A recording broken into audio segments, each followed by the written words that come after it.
Bienvenidos, bienvenidas a este espacio que decidimos nombrar como señal de ajuste. Un espacio para empezar a pensar diversidad e inclusión, no solo desde una perspectiva de implementación de políticas, sino también desde una reflexión teórica y práctica. Así que les damos la bienvenida y esperamos que sea un espacio tan grato como espero sea para nosotros. Como dije antes, el objetivo es hacernos preguntas y es poder compartir un poco algunas de nuestras experiencias. Me presento, mi nombre es Florencia Fisch, soy licenciada en Ciencias de la Educación, dirijo el área de educación de la Fundación Encontrarse en la Diversidad y hace 15 años me dedico al ámbito educativo, formal y no formal, a promover derechos y seguir trabajando en la formación de personas orgullosas y comprometidas con el cambio. Me acompañan Juan Litardo y Ariel Dorfman, a quienes les voy a pedir que se presenten. Juan, ¿cómo estás? Buenas tardes.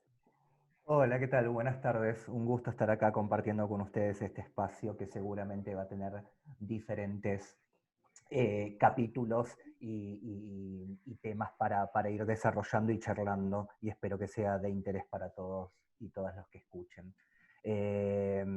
Como les comenté, como dijo Flor, mi nombre es Juan Litardo y soy especialista en temas de inclusión y diversidad en el ámbito corporativo, en la ejecución y en la implementación de políticas e iniciativas respecto de la temática. Gracias, Juan, y bienvenido al espacio también. Hola, Ariel, Bien. buenas tardes. Hola, ¿qué tal? ¿Cómo están? Un gusto, la verdad que en una mesa de lujo, donde tengo la suerte de compartir aquí con dos colegas de amplia trayectoria. Bueno, estos temas de diversidad e inclusión que nos traen aquí, que nos hacen repensar mucho nuestras prácticas, y lo primero cuando uno piensa en cómo presentarse es, bueno, ¿qué recorto, qué cuento, qué les cuento a la gente que está escuchando de todo lo que soy, ¿no? Y lo que estoy siendo también, que eso es algo de lo que seguramente vamos a ir hablando a lo largo de estos podcasts y de estos encuentros. Mi nombre es Ariel, tengo 4 hijos de 2 matrimonios distintos. Increíblemente eso me hizo repensar todo lo que tiene que ver con las lógicas de género y con las lógicas de crianza. Y también, por otro lado, dirijo la Fundación Encontrarse en la Diversidad, una organización de la cual estoy orgulloso de ser parte, pero también trabajo en el Estado, en el Instituto Nacional contra la Discriminación, y también trabajo en el ámbito corporativo, así que un poquitito de recorrido por algunos lugares, quizás no con tanta profundidad como pueden tener Flor o Juan, pero bueno, un salpiqueo de algunas experiencias. Gracias, Ari. Bienvenido a vos también. Gracias por estas presentaciones. Creo que a lo largo de estos encuentros vamos a seguir preguntándonos quiénes somos. Y ya que venimos de recorridos tan distintos, de experiencias tan distintas, me gustaría volver sobre el nombre de este podcast, que es Señal de Ajuste, y preguntarles a ambos ¿por qué señal de ajuste? ¿Qué es una señal de ajuste? Juan, ¿querés contarnos? Dale, sí, no hay problema. Mira, siguiendo un poco la metáfora de cómo la pensamos, creo que todos venimos con señales personales y una identidad propia que nos identifica, y creo que esas señales que nos hacen únicos y irrepetibles se van transformando a lo largo de nuestra vida. Bueno, eso mismo sucede en inclusión y diversidad, en la cultura, en las organizaciones. A veces uno tiene que ir ajustando, ¿no? Manteniendo esa emisión, pero haciendo esos ajustes necesarios para ir creciendo, ¿no? Gracias, Juan. Ari, ¿por qué para vos señal de ajuste? Me remite a mi infancia, era el momento previo a esperar la televisión. La televisión no era todo el tiempo transmisión, los que tenemos más de 30, pónganle, quizás un poco más también, esperábamos ansiosamente ese marco de colores con sonido para que nos preparemos nuestros ojos y nuestros oídos a eso que estaba por venir. Y era siempre el mismo, y lo que veníamos acá a preguntarnos es si las señales de ajuste de estos tiempos no son distintas, y quién es el que manda la señal y quién es el que tiene que hacer el ajuste. Entonces, por eso me pareció a mí que señal de ajuste era un gran nombre. Genial. Me gusta porque creo que tenemos 3 interpretaciones distintas sobre lo mismo y de eso se va a tratar también estos espacios. Yo pensaba en señal de ajuste y pensaba en todas esas señales que a veces se nos hacen invisibles y que no vemos, y que son tan necesarias empezar a mirarlas justamente para ajustar las desigualdades, para ajustar las diferencias de oportunidades. Entonces me parecía que pensar en cómo leer esas señales, en cómo ponernos los anteojos que nos permitan empezar a leerlas, es una buena excusa para conversar sobre estos temas y ver qué ajustes necesitamos hacer y qué aprendizajes. Así que ojalá les pase algo parecido que a nosotros, y los y las invitamos a pensar en sus propias señales. Así que si les parece, empezamos a conversar un poco para dar inicio a este primer episodio e invitarnos a seguir pensando. Como trajeron ambos, esta es una mesa interdisciplinaria, no solo en nuestros recorridos profesionales, sino también personales. Hemos tenido distintas experiencias que nos han traído hasta acá, y sí lo que nos cruza capaz es este deseo, estas ganas de seguir pensando la diversidad y la inclusión, entendiendo que cada vez más las organizaciones, el ámbito corporativo y el Estado, nos estamos preguntando cómo hacer de nuestros espacios más diversos e inclusivos, cómo conformar equipos más diversos, y sobre todo cómo llevarlo también a nuestra vida cotidiana. Así que me gustaría empezar con una pregunta, a ver qué les parece, qué opinan aquí mis compañeros de mesa, y es preguntarles, ¿qué es la diversidad y la inclusión para ustedes? Cuando hablamos de diversidad e inclusión, ¿de qué hablamos? No sé, Juan, si querés empezar. ¿Cómo no? ¿Cómo no? Para comenzar, digamos, la diversidad, lo que es para mí es aquello quizás hasta invisible y cotidiano con lo cual nos encontramos cada vez que incluso salimos desde nuestras casas. Inclusive la primera diversidad con la que nos encontramos es la diversidad de pensamiento, y a partir de ahí aparecen otra serie de diversidades que hace que nosotros constantemente estemos vinculándonos desde ese lugar, ¿no?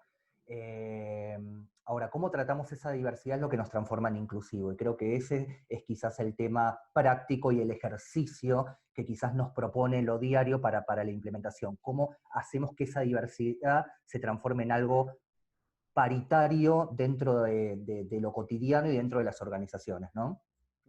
Sí, también quizás pensarlo muchas veces como nos puede servir para pensar otras tantas cosas, poder verlo desde las luces y desde las sombras, quizás para poder entender un poco qué es la diversidad y la inclusión, poder hablar de discriminación de una manera clara, como en algún punto lo que sería el contrapelo, ¿no? de estas dos palabras que tienen que ver con la exclusión, con la marginación, con que no todas las personas tengan las mismas posibilidades ni los mismos derechos.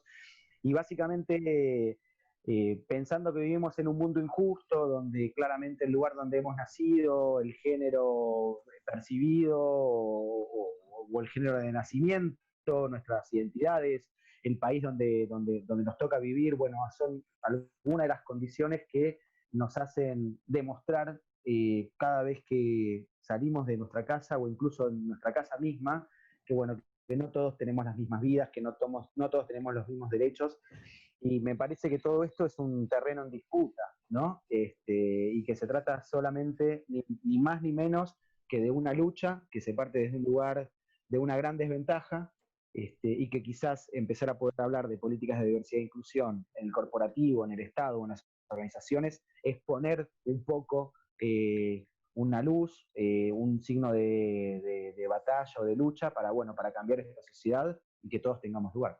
¿Y Pensaba un cómo poco... y cómo lo tamizamos también desde nuestros modelos, ¿no? Porque todo esto pasa también por una serie de creencias que inclusive muchas veces son personales, ¿no? Y a partir de ahí, cómo vamos tamizando esto que dice Ariel, cómo vamos tamizando desde nuestras creencias, desde nuestras vivencias, esta diversidad, ¿no? Sí, pensaba, y retomando un poco lo que dicen ambos, Juan, vos trajiste esta idea de diversidad de pensamientos, y Ari trajiste, visibilizaste un poco el mundo injusto y desigual en el que nos movemos, y creo que capaz un primer concepto en el que tendríamos que ver si estamos de acuerdo entre nosotros, es que cuando hablamos de diversidad, hablamos de igualdad de derechos, hablamos de visibilizar todas las vulnerabilidades con las que nos cruzamos las personas, y que entonces en la diversidad de pensamientos lo que necesitamos garantizar es que todas las personas estemos sentadas en la mesa, tengamos un micrófono, un megáfono, un espacio para tener nuestra propia voz, pero sobre todo que el piso en el cual estamos parados es el paradigma de los derechos humanos, y que cuando hablamos de diversidad de pensamiento, no hablamos de que cada uno es libre de decir lo que quiera, incluso si viola un derecho humano, o incluso a través de discursos de odio o de eliminación de los otros y de las otras, sino que cuando hablamos de diversidad de pensamientos también estamos teniendo esto en cuenta, porque a veces si no caemos en un gris muy difícil, y que creo que es una de las tensiones para aplicar y para implementar políticas de diversidad e inclusión, y es que necesitamos garantizar primero que todas las personas gocemos de todos nuestros derechos, y que de alguna manera políticas de diversidad e inclusión a la larga, dentro del ámbito del Estado, de las organizaciones o del ámbito corporativo, lo que busca es ampliar derechos y que cada persona pueda ser quien es. Sí, Quería... hay- Dale, dale. no, no, dale, por favor, por favor. Pensaba que más allá de cómo entendemos diversidad e inclusión cada uno, y pensando en este debate, pensar también qué particularidad tiene en el mundo del trabajo, y si acaso hablamos de lo mismo cuando decimos diversidad e inclusión así en general, o si el mundo del trabajo tiene sus propias reglas o sus propias particularidades. ¿Ari? Creo que hay grandes coincidencias, pero también tiene algunas reglas que son particulares, digámoslo así, ¿no? O por lo menos trata de tenerlo. Yo por lo menos lo que quiero acercar como un primer approach, porque la verdad que para hablar hay mucho, ¿no? Pero hay cierta lógica histórica en el mundo del trabajo que nos hace plantear que, bueno, que hay una lógica de supervivencia del más apto, ¿no? Cierto nivel de darwinismo, de competencia, ¿no? Que en algún punto se plantea que bueno, la sensibilidad o la responsabilidad social son como una pequeña arista, ¿no? Dentro del mundo del trabajo, pero que en realidad los que tienen que estar son los mejores, ¿no? Y que claramente se va a promover los mejores, y que se trata en algún punto de ganar. Y la gran pregunta es de ganar qué, de ir hacia dónde, de cambiar un poco ese paradigma, ¿no? De entender eh, de que en un principio, hace algunos años, ¿no? Por lo menos cuando se pensaba en equipos de trabajo, se pensaba en equipos sólidos, monolíticos, con una misión y con un objetivo concreto hacia dónde ir, y se pensaba hasta en una lógica de ejército, ¿sí? Donde un líder daba una orden, el resto de los soldados iba hacia ese lugar, y lo digo así a propósito, todo en masculino, no lo estoy haciendo por un error de lenguaje, ¿no? Y había esta lógica militar, donde podía haber mujeres en esos grupos de trabajo, pero se respondía a esas lógicas históricas, ¿no? De mandato, de bajada de línea y todo lo demás. Y por lo menos lo que percibo yo es que ese paradigma está empezando a cambiar, está empezando a caer.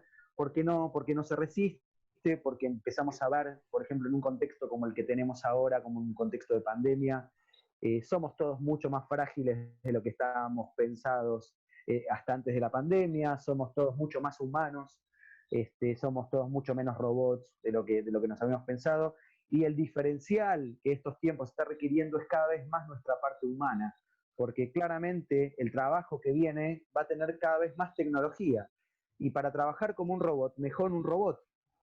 Entonces, utilicemos a las personas para trabajar de personas. Entonces, ¿cómo vamos a generar ese gran cambio de paradigma? Es siendo más humanos, siendo más fuertes a veces, más sensibles, más diversos, respetando toda la diversidad de la condición humana, nuestras historias, nuestras culturas, nuestros idiomas, nuestros colores de piel, nuestras angustias y nuestras verdades que duran lo que duran. Así que bueno, la propuesta es eso, que lo que tenemos para proponer para el trabajo que viene es ser cada vez más humanos.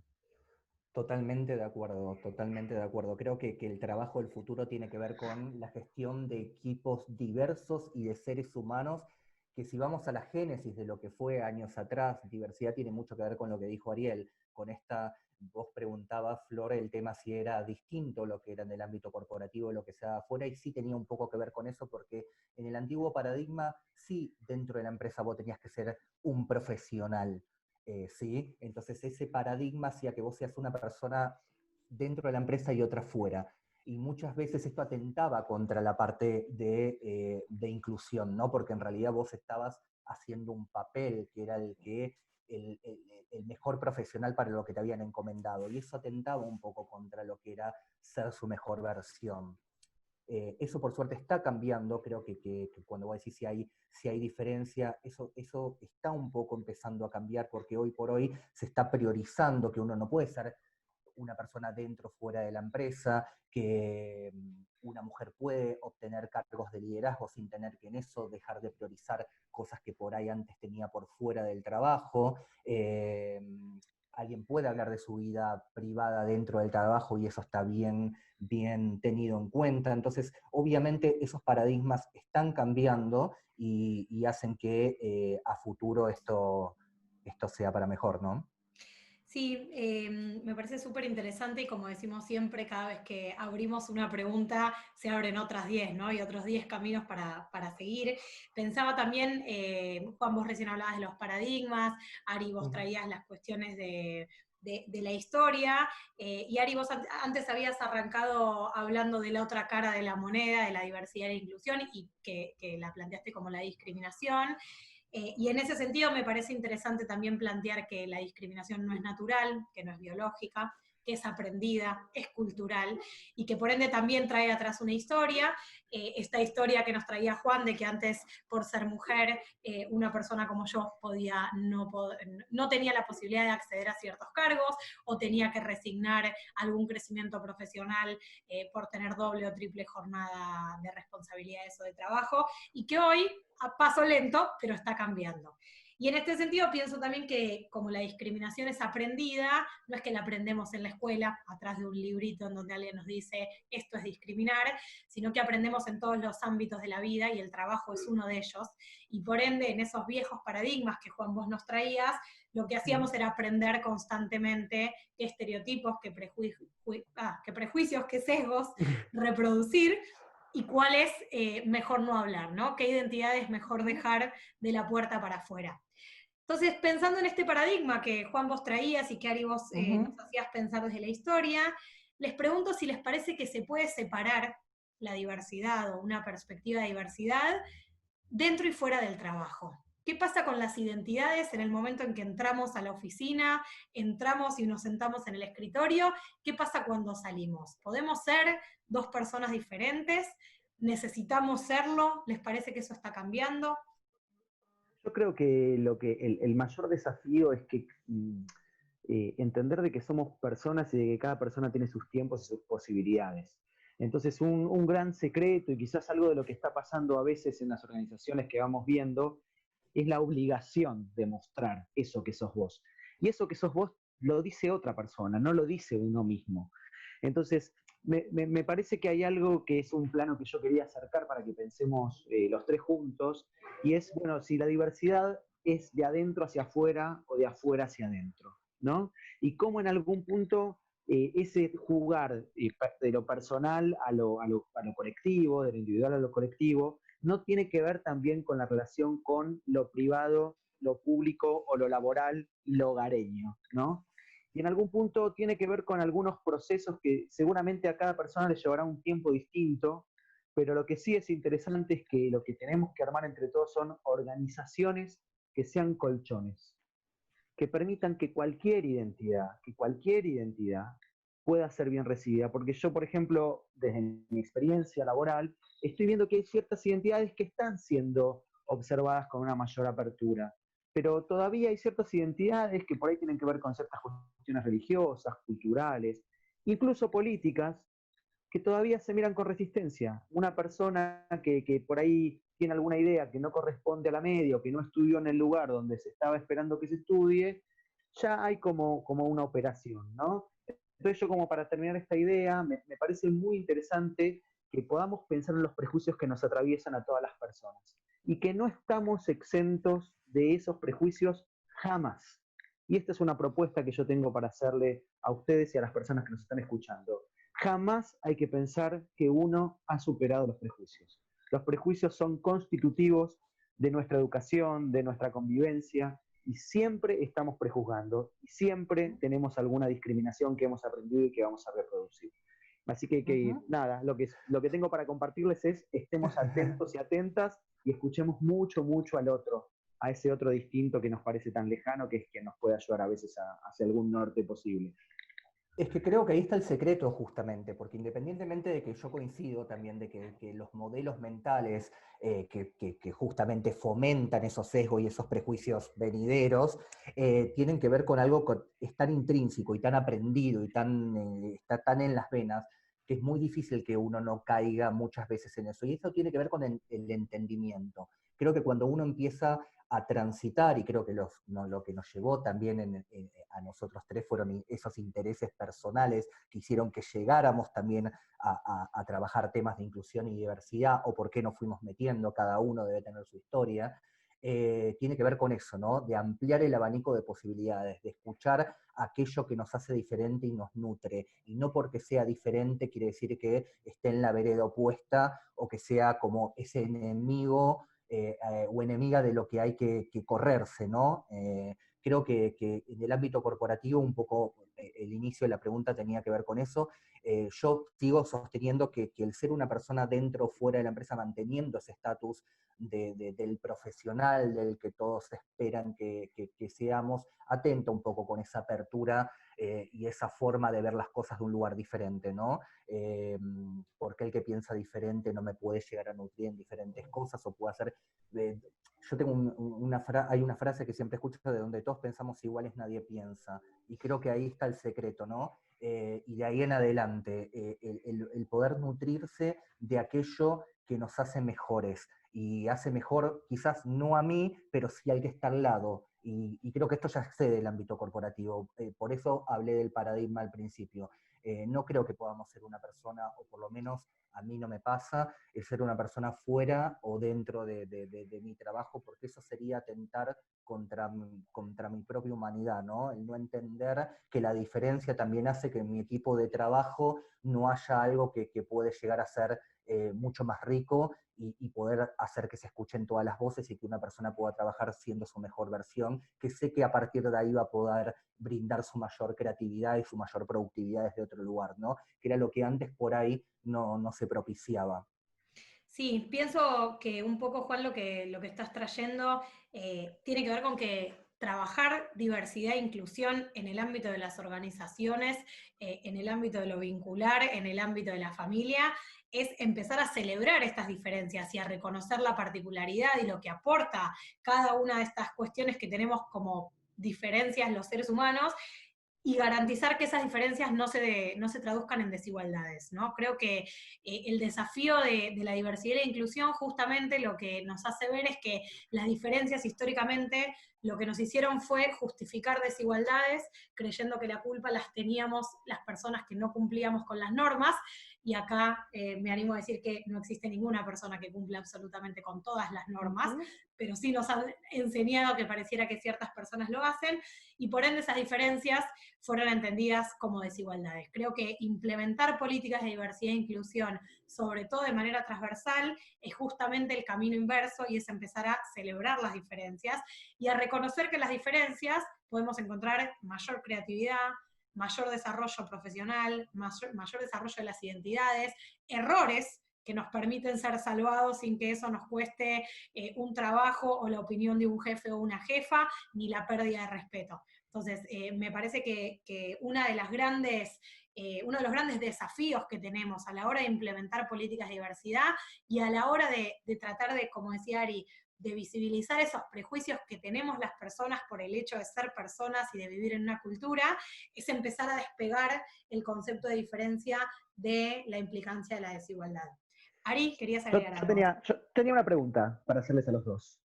¿No hay gente mala? Me hicieron esta pregunta en un taller. ¿No hay gente mala? Por si no se escucha, acabo de suspirar y resoplar diciendo, ¿y ahora cómo contesto? Flor, como vos quieras. Qué pregunta difícil. Una parte de mí dice que sí y una parte de mí dice que no. Voy a empezar por la que dice que no. La parte de mí que dice que no porque tengo el hábito de confiar en las personas.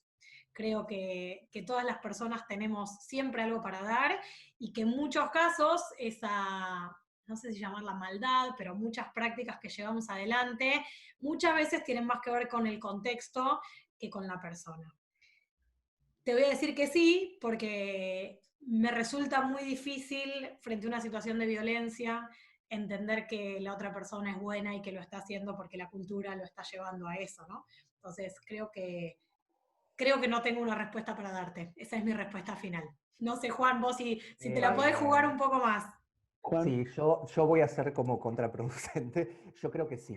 Yo creo que sí, y después voy a justificar el por qué y el por qué no, que también está dentro de que sé que no existe. Pero sí, hay personas a las que le cuesta y le cuesta a voluntad entender la diversidad y la inclusión, porque eso va muy en contra de intereses personales, que los sacan o las sacan de su eje de normalidad o de binomio, dependiendo del sector al que estuvimos hablando, ¿no? ujú. Entonces sí me parece que hay gente que adrede, atenta, porque hay gente que todavía le cuesta manejarse dentro de la diversidad, porque vuelvo a la génesis, porque antes no se hablaba, porque antes estábamos dentro de aquello que era protocolarmente correcto, dentro de esa normalidad que estaba impuesta como así nos manejamos dentro de lo corporativo, así nos manejamos dentro del Estado, así nos manejamos dentro de la sociedad. Lo que pasó últimamente fue que nos empezamos a interpelar porque cosas que pasaban a nivel cultural eh, nos interpelaban porque somos seres humanos trabajando en lo corporativo. Entonces era imposible que eso no nos llegara y que no nos tuviéramos que hacer cargo y entenderlo desde ese lugar. Y Ujú. ahora, ¿por qué no? Porque si bien pasa, hay gente que lo hace desde el desconocimiento. Entonces sí, quizás sea el mayor o el común denominador, que gente desde el desconocimiento o el no entendimiento hace que por ahí cometa algunos actos, inclusive hasta discriminatorios, indirectos. ¿Qué quiere decir una discriminación indirecta? Quiere decir aquella que por un acto, por omisión o por desconocimiento mío, hace que yo diga o haga algo que pueda perjudicar a otra persona dentro de mi desconocimiento en sí, ¿no? De eso también existe, pero es lo más fácil de modificar, o lo que lleva un camino un poco más fácil que aquel que lo hace adrede. Pero sí, yo creo que sí existe. Se los hice ¿Puedo, hace... Sí, dale, por favor, eh, Flor. ya que nos estamos poniendo más picantes, quiero contradecir a Juan. No, me parece que coincido en un montón. Siempre me hace ruido a mí como esta idea de que discriminamos por ignorancia, que discriminamos por desconocer, y que creo que lo que hace esta idea de justificar nuestros actos discriminatorios con, bueno, no me di cuenta o lo hice sin querer o lo hice por ignorancia porque no conocía, eso como ocultar e invisibilizar el carácter aprendido de la educación. Que es cierto que cuando discrimino no sé si lo hago porque soy mala, o no sé si lo hago a conciencia 100%, habría que hablar con algún psicoanalista y preguntarle qué es la conciencia, qué es la inconsciencia, no estoy en condiciones de decirlo, pero sí me parece que esos comportamientos, incluso cuando no nos damos cuenta, son 100% aprendidos. Y que a veces no los aprendí leyéndolos, sino que los aprendí vinculándome. Y que muchas veces ni me pregunté qué es lo que hay atrás. Ahí es donde digo que entonces tengo esa respuesta de que sí, que no, ¿no? Pero Ujú. bueno, no sé. Yo les quería compartir un poco la idea que pensé fue hace muchos años esta pregunta, pero me parecía pertinente para este momento de la conversación. Yo creo que no, más allá de lo que pueda pensar, creo yo que no es una buena opción para analizar el plano de la diversidad y la inclusión. Me parece que más allá de Nos lo que hiciste creamos, trampa, decilo, nos hiciste bueno, trampa. no, yo creo que seguramente hay personas que hay momentos que nada, que hacen cosas malas y que tienen que ser responsables por eso que hacen. Yo no creo, por lo menos en lo personal, de que haya una cuestión, como venían hablando un poco los dos, ¿no? Natural, que la haga mala y que por eso tenga algún tipo de acciones. Sí creo que hay privilegios, sí creo que hay instancias donde uno no quiere perder ciertos privilegios, y me parece que cuando uno ve en peligro eso, como Juan bien lo planteaba, hay gente que ve un peligro en el otro, no ve una posibilidad de crecimiento y de una potencia y todo lo demás, porque en algún punto estamos jugando con algo que es romper con los juegos de las certezas. Si nosotros venimos de una historia de un varón, era de una determinada manera, con una determinada genitalidad, y una mujer tenía otra genitalidad y otra certeza, bueno, esto en algún punto, en un mundo tan angustiante donde no sabemos ni por qué estamos, ni cuál es nuestra misión en la vida, ni nuestra razón, estas certezas que hemos construido nos dan cierta seguridad. Y acá es donde quizás vengo a acercar angustia, por lo menos en esta idea, es no hay seguridad. Tampoco la gente sabemos si es buena o mala, tampoco tenemos seguridad en eso. Porque si tuviéramos que son malos, bueno, vamos para otro lado, hagamos lo que sea, pero no lo sabemos. O sea, es tal el nivel de falta de certeza y sobre todo en este contexto con el que estamos viviendo, que es un flan, ¿sí? Que es un flan, que nuestros pies tiemblan. Hay un concepto dentro de lo que implica las culturas en el feminismo, ¿no? Sobre las instancias del techo de cristal o el piso barroso, ¿no? Que Flor, si tiene ganas ahora de por ahí de contarlo, estaría bueno, pero yo creo que estamos todos en algún momento, en este momento, en un piso barroso, ¿no?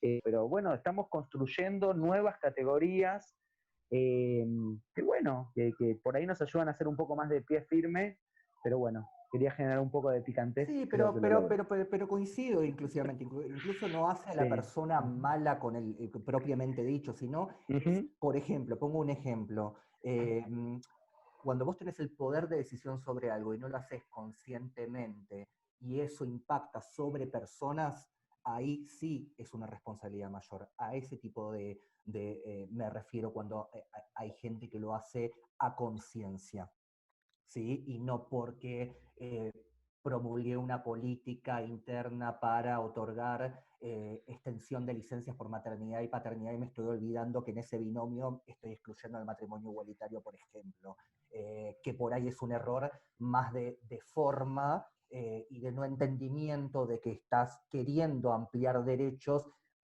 excluyendo algo que no estás teniendo en cuenta por desconocimiento, a cuando vos sabés que estás impactando a una persona y no lo haces por miedo, por desconocimiento, pero no lo haces, pero lo haces a voluntad, ¿no? Y sabiendo que podrías impactar desde cual u otra forma a alguna minoría o algún colectivo, ¿no? Sí, pienso, retomando un poco algunas de las cuestiones, primero Juan en esto que vos traías, y es que más allá de cuán consciente o inconscientemente uno lo puede hacer, por lo menos en nuestro país, en Argentina, la discriminación está penada por la ley en un montón de sentidos, no solamente en la ley antidiscriminación o antidiscriminatoria que funciona a nivel nacional, sino que al revés, leyes que promueven derechos como el matrimonio igualitario que vos acabas de nombrar, o la ley de identidad de género, también obligan al ámbito laboral a seguir el ritmo, por más que culturalmente todavía no haya habido un cambio al 100%, porque los cambios culturales no llevan 10 años, ni 15, ni 20, probablemente lleven al menos un par de generaciones. Sí me parece que hay algunos límites que tienen que ver justamente con no violar el derecho de ninguna persona. Que acá en Argentina Totalmente. tenemos como algunas leyes bandera y que creo que en la región funcionan muy bien, pero también, no sé, pienso, la Convención de los Derechos de las Personas con Discapacidad ha sido ratificada por la gran parte de los países de Latinoamérica y sin embargo a nivel estados todavía no tenemos leyes de cupo para personas con discapacidad que se cumplan al 100%. Entonces, sí me parece que quienes llevamos adelante proyectos tenemos que estar atentos también a estas cosas para garantizar que los derechos que fueron promovidos por ley no sean vulnerados solamente porque, como estamos en el sector privado en el sentido de que no somos el Estado, podemos no cumplirlas. Y después, Igual. sí, perdón, última cosita. Pensaba, Ari, para contradecirte un poco a vos y pensando en el contexto, no sabemos quién va a escuchar o leer esto ni en qué momento, pero capaz esto está siendo escuchado en el futuro y les queremos contar que estamos atravesando una pandemia mundial y todo está siendo virtualmente procesado y vinculado y vivido. Y yo no coincido que estemos todos en un piso barroso. Sí que cada uno desde su lugar está en un piso complicado y en unas arenas movedizas, pero no estamos todos en el mismo lugar.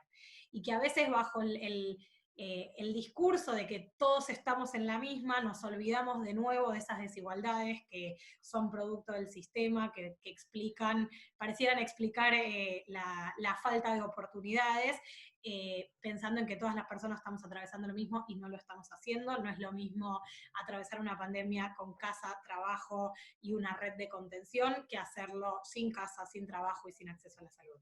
Digo, como para volver a esto de las desigualdades. Sí, Juan, perdón que te interrumpí. No, no pasa nada. Igual, respecto a las políticas y a las leyes, sí, existen todas esas leyes eh, a nivel federal, pero no, eso no quiere decir que a la hora de implementación eh, todos estén tomando los mismos recaudos para que esta ley se cumpla, otorgando los derechos al 100%. Por eso yo siempre, en vez de igualdad, hablo de paridad, porque a veces el concepto de paridad me deja mejor situado en el derecho de sí, tenemos todo este séquito de cosas que nos amplían los derechos y nos hacen igual. Ahora, ¿estamos todos sobre la misma vara o sobre el mismo peldaño para hacer uso de esos derechos? ¿Me están dando la posibilidad de hacer uso de los mismos? Entonces ahí sí, existe ley antidiscriminación y seguramente políticas de ética y conducta en el Estado, a nivel corporativo, existen. ¿Se están aplicando de igual manera? ¿Cómo se aplican? ¿Se están dando las licencias saliéndose del binomio hombre y mujer adecuados a? Vos hablaste de discapacidad. ¿Se está cumpliendo indiferentemente del cupo? ¿Se están cumpliendo? Porque el cupo, si bien hace que sí te dé la pauta de que, si bien ingresa esa persona con discapacidad, ¿se están cumpliendo todos los roles que se tienen que cumplir para que esa persona trabaje en paridad de condiciones del resto de los colaboradores y colaboradoras? Son preguntas que, si bien la ley existe y los parámetros existen, hay que hacer un trabajo adicional de readecuación que muchas veces están sesgados porque van por fuera de la media y hacen que uno no les preste la atención que les debería prestar para que se den en paridad, justamente, ¿no? Sí, dale. Les propongo que pongamos un asterisco en el debate de los cupos y lo conversemos en otro episodio, porque me parece que hay un montón para debatir en relación con los cupos, la efectividad y demás, y podemos invitar a gente a que nos comparta también opinión. Pensaba, y Ari, capaz te cambio el rumbo, pero a ver si tenés ganas de arrancar, pensaban un poco en esta discusión que veníamos teniendo, y entonces se me viene la pregunta de qué es gestionar la diversidad, qué es la gestión de la diversidad, ¿no? ¿A qué nos referimos? ¿Ari? Sí, hay algo que está bueno poder pensar, que es, bueno, que es esta administración, ¿no? De todo lo que implica la condición humana, ¿sí? Bueno, ¿cómo hago que estas personas que estamos empezando a darnos cuenta de que son muchísimo más diversas, que tienen un montón de puntos en común conmigo, pero que tienen también un montón de particularidades que no tienen nada que ver ni conmigo ni con mi historia, se puedan gestionar desde un lugar que no rompa por lo menos el objetivo por el cual estamos todos juntos, que puede ser, bueno, trabajar en la industria agrícola ganadera o en la industria farmacéutica o no sé, o en el Estado o en una ONG. Bueno, ¿cómo hago que con este objetivo tan claro que yo tengo dentro de mi ámbito del trabajo no se me vaya toda la miércoles, está bien, con tanta diversidad y terminemos siendo todas organizaciones de diversidad y no organizaciones que trabajan para fabricar autos o que haya apoyos en las mesas de las personas, ¿no? Entonces, hay como un gran desafío dentro de lo que implica la gestión de la diversidad, que es adaptar la gestión de la diversidad a la misión y a la visión de esas organizaciones. Por eso hay algo que yo veo mucho, por lo menos acá viene mi gran crítica a algún momento, ¿no? De lo que estamos viviendo, que es hay un copiar y pegar de una organización a otra de lo que se va haciendo en temáticas de diversidad e inclusión, como si es lo mismo administrar la gestión, no sé, farmacéutica con la venta de automóviles, ¿no? O con la gestión del Estado, con una ONG que trabaja en Salta. Entonces, me parece que acá hay algo de moda en algún punto que festejo y que promuevo y que está buenísimo y que sigamos bailando el ritmo de esta moda, que si es una oportunidad yo no tengo problema, hagámosla que dure todo lo que haga falta, pero me parece que acá hay algo de cortar y pegar, que me parece que en algún sentido algo va a ayudar, pero creo que en el largo plazo no va a dar las respuestas que se espera. No va a darnos las verdaderas igualdades de oportunidades. Yo hay algo que lo digo como varón, ¿no? que es algo que estamos viviendo mucho, es, bueno, ¿qué roles van a ocupar los varones en estas nuevas organizaciones? ¿Qué es lo que tienen para hacer? ¿Qué es lo que tienen para aportar? ¿Tienen que dejar de ser líderes? Bueno, la administración de esas tensiones, de construir equipos que puedan hacer que la gente se sienta plena, que se construya un trabajo en equipo real y que haya otra metodología de liderar, es lo que nosotros entendemos, por lo menos, gestionar la diversidad y entenderla en cada uno de los aspectos del mundo del trabajo. La diversidad no está entendida solamente como un subítem para retener talento o para que haya una búsqueda más activa o más amplia al ingresar nuevos aspirantes al mundo del trabajo. Es una cosmovisión, es un todo y que atraviesa perpendicular y horizontal y diagonalmente a las organizaciones. Juan, me gustaría repetirte la pregunta y ampliártela. Te tocó hablar segundo, así que ahora te vas a bancar que te repregunte. Primero preguntarte a vos, ¿qué es para vos la gestión de la diversidad? Y segundo, por lo menos en el ámbito corporativo, ¿cuál crees que es el objetivo de implementar este tipo de políticas? Pensando en esto que decía Ari, de que, bueno, capaz no está segmentado a un área o a determinado grupo o a determinadas personas, sino ¿cuál te parece a vos que, o por lo menos debería ser, el objetivo de una buena gestión de la diversidad o de la implementación de políticas de diversidad e inclusión? Bueno, voy a retomar algo que dijo Ariel que me pareció muy oportuno, que tiene que ver con el copy-paste, como suelo llamar yo, de buenas prácticas. ¿Qué pasa cuando, que me pareció muy bueno en un inicio? O sea, en un inicio cuando se empieza a hablar de diversidad y del entendimiento de lo que era la diversidad sacado de lo que comúnmente no se hablaba dentro de una organización, para empezar a dar atención, vale la redundancia, a determinados grupos que no estaban siendo escuchados o que no estaban gozando de determinados derechos o no estaban tenidos en cuenta, hacía que en un principio pareciera como que era una moda hablar de inclusión y diversidad, porque eso hacía que se humanice el ámbito corporativo, que hasta ese momento no pasaba, ¿no? Gracias a Dios, después esto fue creciendo y para mí no hay gestión de la diversidad que no tenga que contemplar la estrategia de negocio. Cuando una política y una iniciativa de inclusión y diversidad, independientemente de cualquier dimensión que toque, ¿no? O sea, discapacidad, personas vulnerables, género, LGBTIQ+, migrantes o lo que fuere, si no está atada a la estrategia de negocio y al ADN de la compañía, en realidad termina auto-boicoteándose.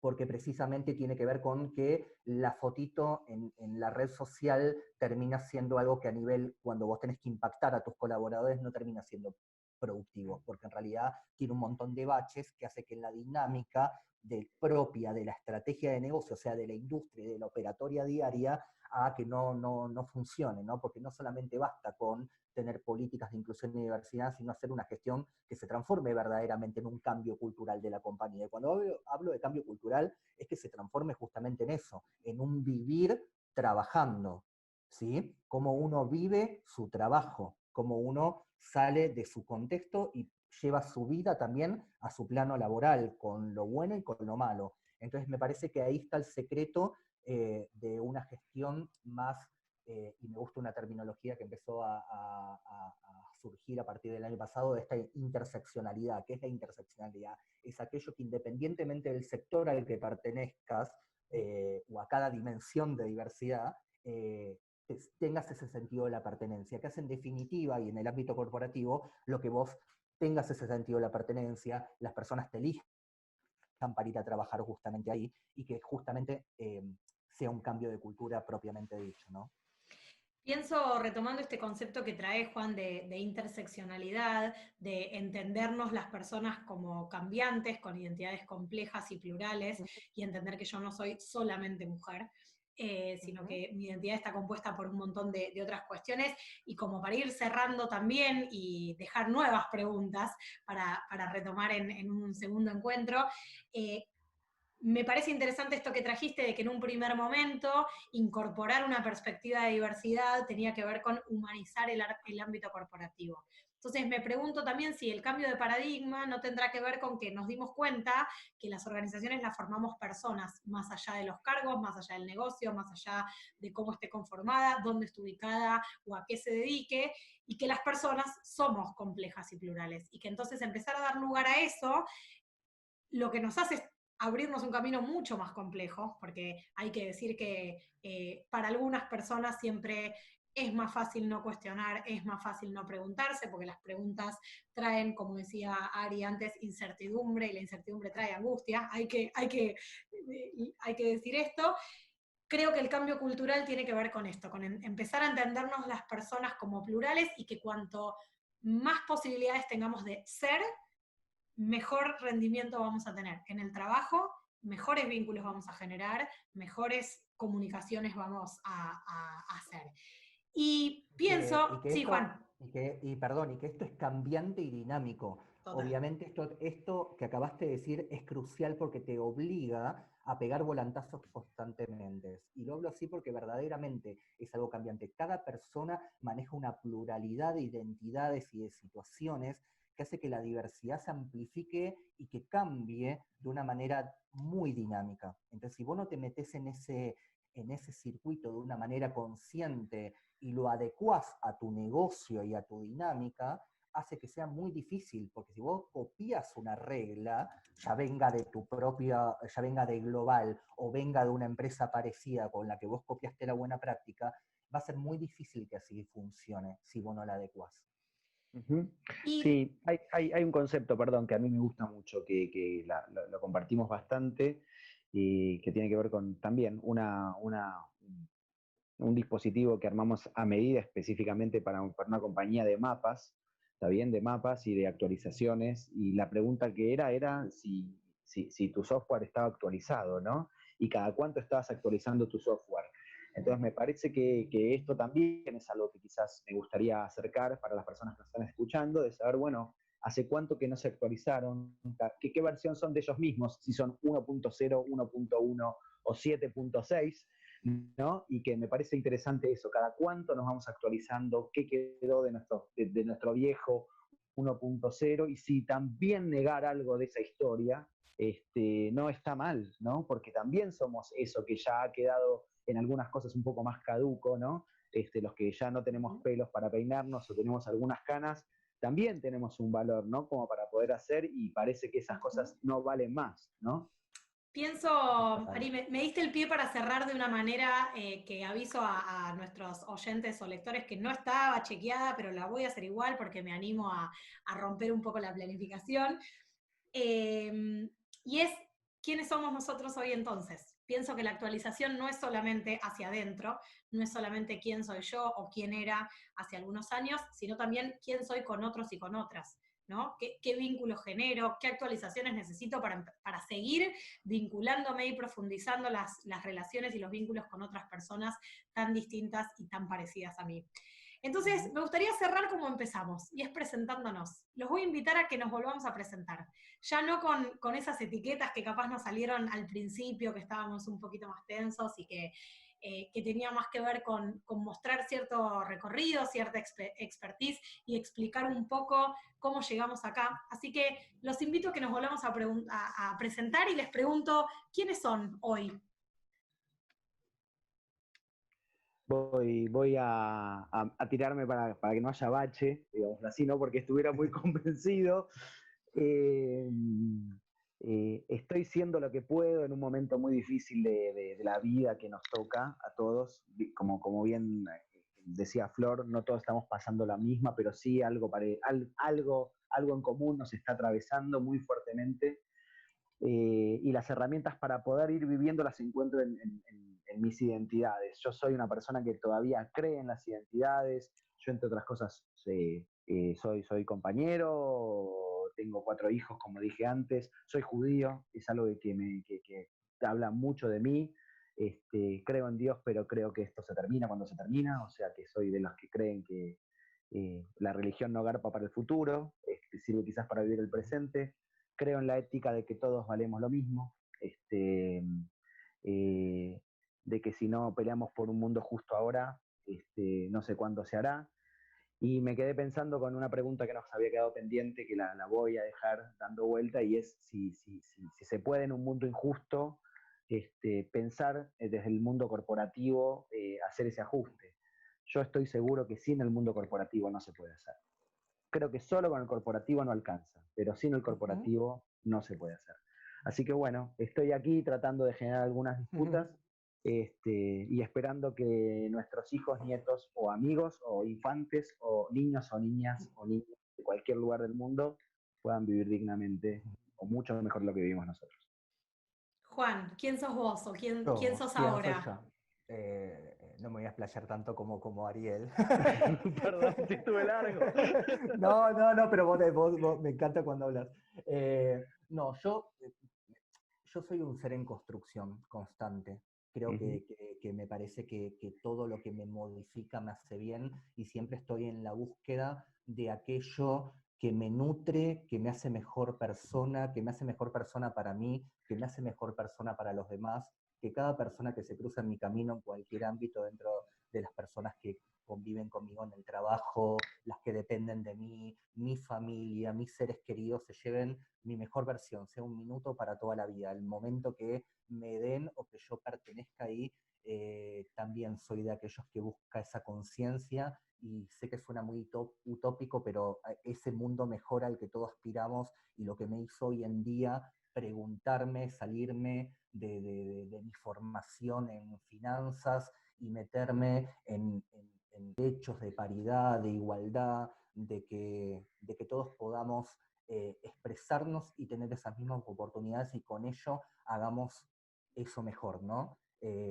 El lugar en el que nos toque estar y en el momento en el que nos toque estar, que podamos tener esa conciencia más humana y más en estos tiempos que individual. Me gusta más ese concepto de lo plural. Bueno, ¿Yo? gracias Juan, gracias Ari. Yo soy Flor, soy amante del helado de limón porque me hace acordar a mi abuelo. Soy mujer, soy feminista, confío en que los movimientos colectivos nos van a llevar al cambio y a la transformación. Confío en la educación y en el juego como poder transformador. Le tengo mucho miedo a las arañas y eso también me define porque a veces de repente me despierto con pesadillas de arañas. Soy tía y aprendí que había un amor que no conocía y que lo descubrí siendo tía. Soy muy amiga de mis amigos y de mis amigas. También estoy en constante cambio. Estoy harta de la virtualidad porque extraño a las personas, extraño los abrazos, extraño compartir un mate. Y estoy muy contenta y orgullosa de haberme encontrado con personas como ustedes, que creo que ahí sí lo que nos une es esto de empezar a pensar en cómo cambiar el mundo para nosotros, para quienes vengan, para quienes están al lado y todavía no vimos, ¿no? De esto se trata también, creo que pensar en diversidad y pensar de manera inclusiva es empezar a mirar un poquito más lejos de donde estoy yo y a encontrarme con esos otros y esas otras que los paradigmas viejos me enseñaron que no me tenía que juntar o que capaz ni me tenía que preguntar quiénes eran y que hoy nos podemos preguntar quiénes somos y quiénes son esos otros y esas otras. Y ese es otros, ya que estamos. Así Total. que... Una realidad distinta a las que nos tocó vivir a nosotros, ¿no? Totalmente. Así que muchas gracias Juan, muchas gracias Ari y gracias del A otro ustedes. lado si nos están Un placer. escuchando. Esto fue el primer encuentro de Señal de Ajuste. Ojalá tengan ganas de seguir escuchando y se hayan llevado nuevas preguntas, así que nos encontramos en una próxima edición para seguir pensando y seguir construyéndonos. Muchas gracias y buenas tardes o buenos días, dependiendo de dónde nos escuchen.